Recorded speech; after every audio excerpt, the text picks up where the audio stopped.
Well, hi.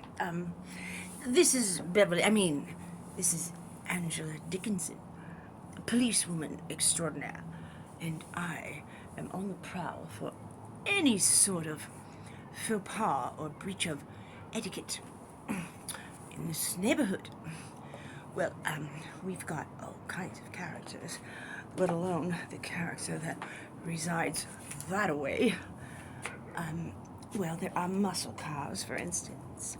And the muscle cars, they screech their way up and down the streets of Echo Park as if they own the roads. And we've got revelers, partying teenagers next door with a barbecue. Barbecuing and singing in happy little drinking songs till way after midnight, where I and Lovey were tortured by their voices, longing for the days when we would return home from a drinking game party and throw up all over our roommate's father's floor because we couldn't go home at that point alone. Anyway, that was terrible. I'll never forget that. I am browning the tops of the scalloped potatoes. His favorite. He can't eat his cheese with his meat, but he can have a heaping pile of scalloped potatoes on the side right next to his turkey. It's all going to the same place anyway. What is the big whoopee deal? They're so ridiculously into the pomp and circumstances, everything, and then they go into white-collar crime, go to prison and come out a hero because they got 6 or 7 digits over in the Canary Islands. That makes them a hero. Well, we sheiks sit home being nice and goody-two-shoe type girls, cooking and cleaning, and we end up on the short end of that life insurance stick. Oh, I wasn't even going to get into that. Anywho, I digress. Tonight there was quite a bit of commotion around. Seems to calm down right now, because what happens when you eat a whole heaping helping of that turkey in the middle of the day? You pass out until later, and then, well, who knows? Anything's possible in this little village on the top of a hill, just seconds from downtown Los Angeles, where anything's possible as long as Bank of America is there to finance it. And that's their big tower up overhead at Bank of America. So, oh yeah, he bought some Brussels sprouts, but he didn't buy them frozen. And we all know that when you buy them frozen, they're flash frozen in the state of perfection that God had originally intended for us in the Garden of Eden. But no, he had to go buy these colossal, huge Brussels sprouts that, well, one of them could never even fit in your mouth. You'd have to cut it and then chew it forever and ever and ever, and I'm not really into masticating to that extent, are you?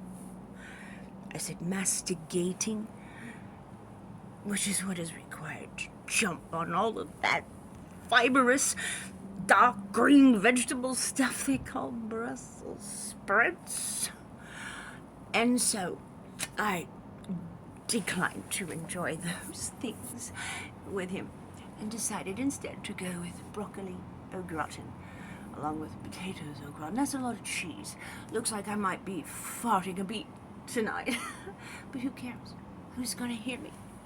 He is hard of hearing and sleeps like a log. Which is good, except when I scream bloody murder because there's something to scream about, it just doesn't hear me. I'm on my own.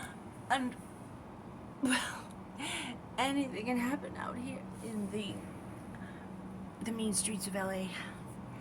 I mean, really mean streets. This society up here is not civilized at all. I used to think Boston was too stuffy for me. Quite frankly, I was banned in Boston as well as in Barnstable.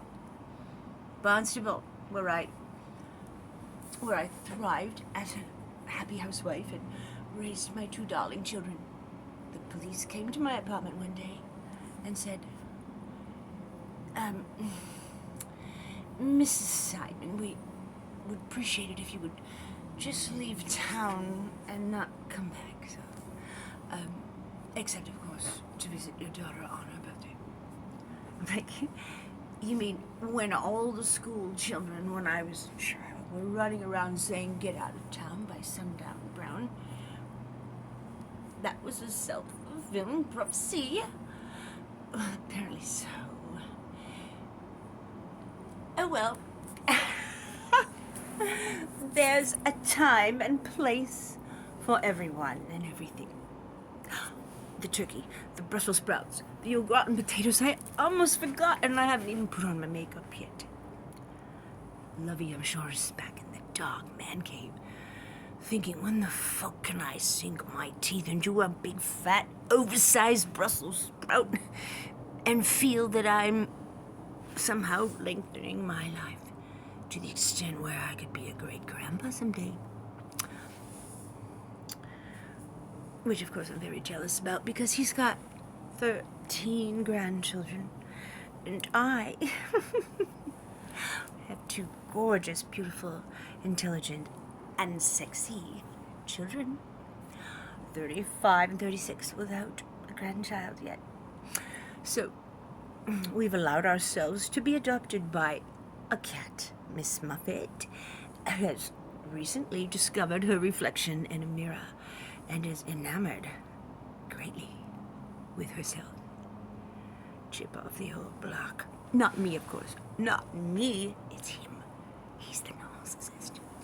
I've got to go cook, lest his hunger make him into a monster. I mean, other than the monster I've already been knowing and loving for quite some years now. Time to have Thanksgiving dinner. Then, crazy karaoke time. Gots to go. Bye-bye.